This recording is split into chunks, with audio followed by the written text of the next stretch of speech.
Parliament, we have the governments. We are exercising today the parliamentary governance in my country. It's very difficult. It's not an easy, thoroughly powerful that you should listen all the opposition people.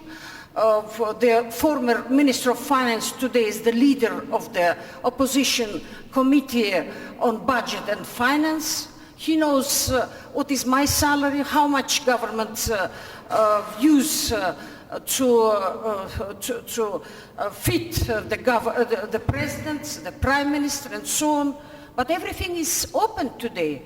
We have open press, we have strong civil society, and this is again total opposite to those places where all of us watch with quite concern. Our 5,000 NGOs, they are very strong people on our political map. Mass media works bravely to bring to the light all the such a dark business dealings of either they are MPs or they are the government members. So this is what we are doing. And the most important was to fight corruption.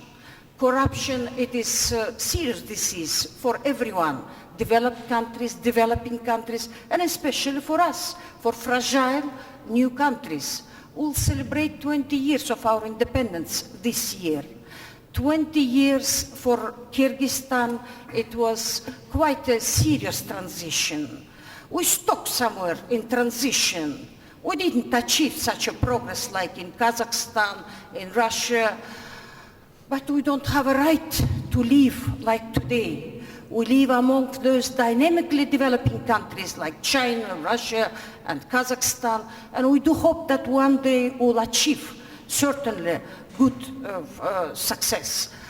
Today, we are fighting against corruption. My country is member of AITI program. Only Kyrgyzstan and Azerbaijan, we are the compliant countries. The mining companies in my country, they report to the public how much they pay to the budget, and 46 companies, they are learning about this serious auditing. For the first time in 20 years, 6 big energy companies are under audit, international audit. USAID helps us to pay to the work, for the work of those companies.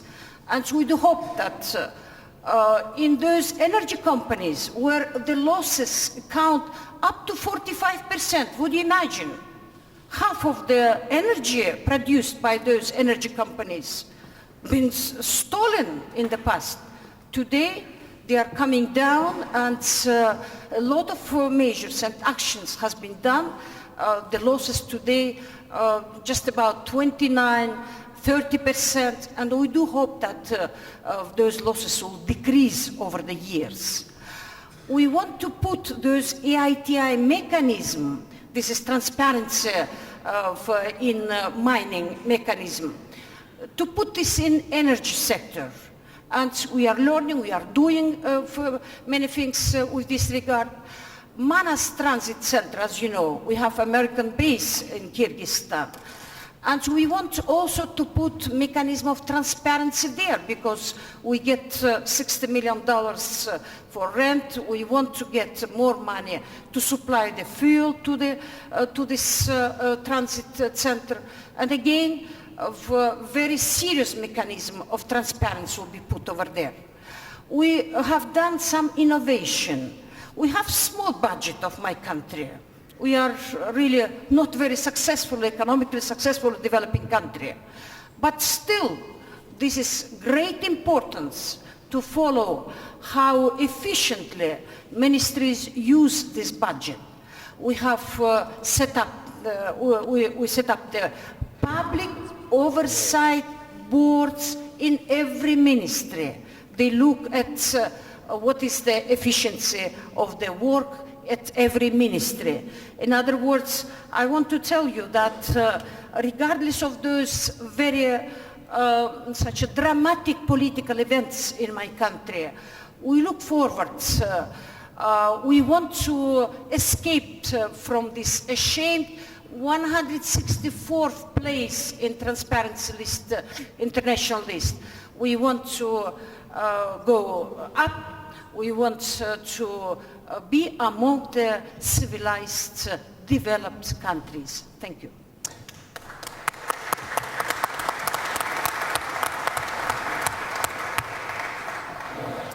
Thank you, Mrs. Otunbayeva, for your very passionate and interesting talk.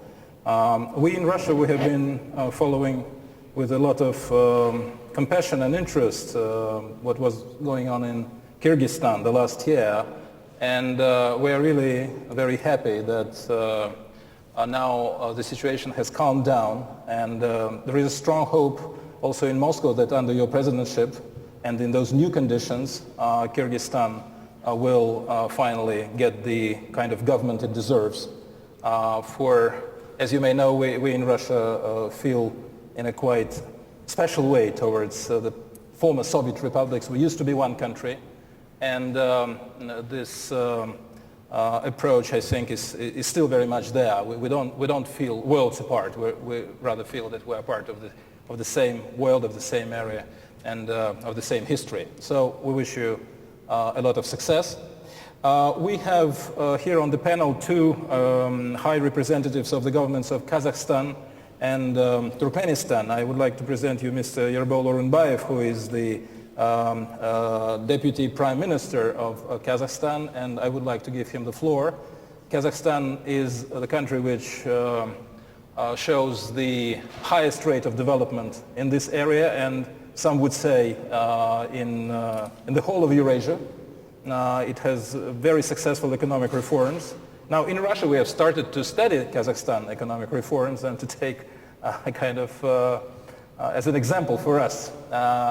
So please, you have the floor. The only thing I would like all the speakers to stick to maximum 7 minutes so that we have the opportunity later to take some questions from the floor. Please, Mr. Orunbayev. Thank you very much. I would like to be short. Going back to the topic you raised, what are Central Asian strategies in today's new reality? I think to answer this very interesting question, first we should identify on what stage and where Central Asia is now. What challenges this region is facing and what issues are prevailing in this region. And I would like to approach this topic through economic perspective. First of all, Central Asian region is far and away from the major economic centers of the world. We know that there are three big centers: North America, Europe, and Southeast Asia. And now, and compared to these centers, this region is in a remote area. It's quite unstable and very volatile region, given proximity of Afghanistan, which is the world issue, not only this region. And this region is very neighbor to Afghanistan, with all issues coming from this country, especially terrorism and drug trafficking. It's different level of the development of the countries in the region. If we take 5 Central Asian countries, it's a great variety in terms of the development. For example, GDP per capita in Kyrgyzstan and Uzbekistan is about 1,000, I'm telling roughly. In Turkmenistan and in Kazakhstan it's more bigger. In Kazakhstan it's about 9,000, in Turkmenistan it's about 6,000. So this is a big gap in the development.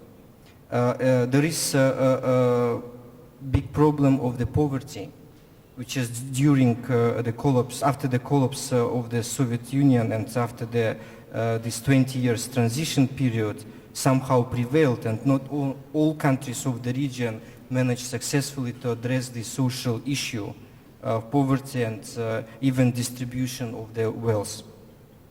very low value-added economic activities, which end up in very not very diversified export of these countries. Mainly it's commodity type.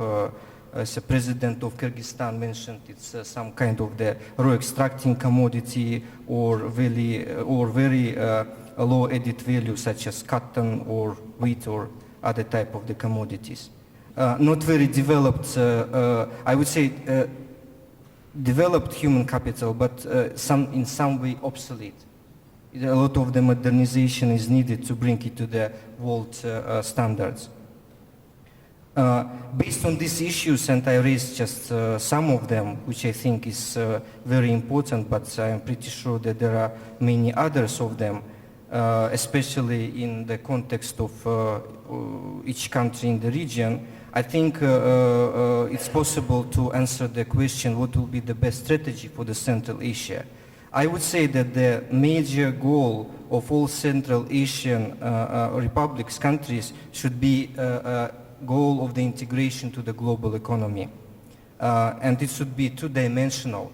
First, it should be integration in the region, which is very important because size of the economy matters in this respect for the investors and for the attracting foreign direct investments and promotion investments, and integration to the world economy, especially given that there's such a big market of the Russian Federation and the China is neighbors of this region, and potentially they are very fast-growing economies. In this regard, infrastructure development, especially transport, and different types of the connectivity is very important and crucial for the integration. In Kazakhstan, together with our neighboring countries, we're implementing a very big project. It's highway from the West China to the West Europe. And the length of this highway is about 8,000 kilometers. And Kazakhstan covers about 4,000 kilometers of this highway. World Bank, Asian Development Bank, and other multinationals financing. It's one of the biggest projects now currently implemented in the world. It lets to bring goods from the east part of the China to west part of the Europe in 10 days compared to the 40 days by sea. So it's very efficient, at least in terms of the time, and we will try to do everything to make it efficient in terms of the cost of the delivery. Human development is also a very important issue, and Mr. Moderator raised this issue, and especially in terms of the vocational and training and technical education, modernization of the tertiary education, and preschool education is also very important. And finally, I think what is important for all countries of the region is very well developed and clear strategy of the promotion of the investments. I think this is very, very important because investments spur development of the economy, and then it's role of the government to make sure that this is development evenly distributed in the society. Thank you, Mr. Orunbayev. I think it enlarges our image of the strategies you are discussing in order to be successful in your country, in your area.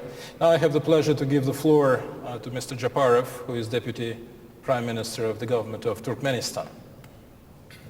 Большое спасибо. Thank you very much. Уважаемый господин председатель, ваше превосходительство, Chair, Excellencies, уважаемые участники форума, fellow дамы и господа, participants, разрешите ladies and приветствовать вас gentlemen. от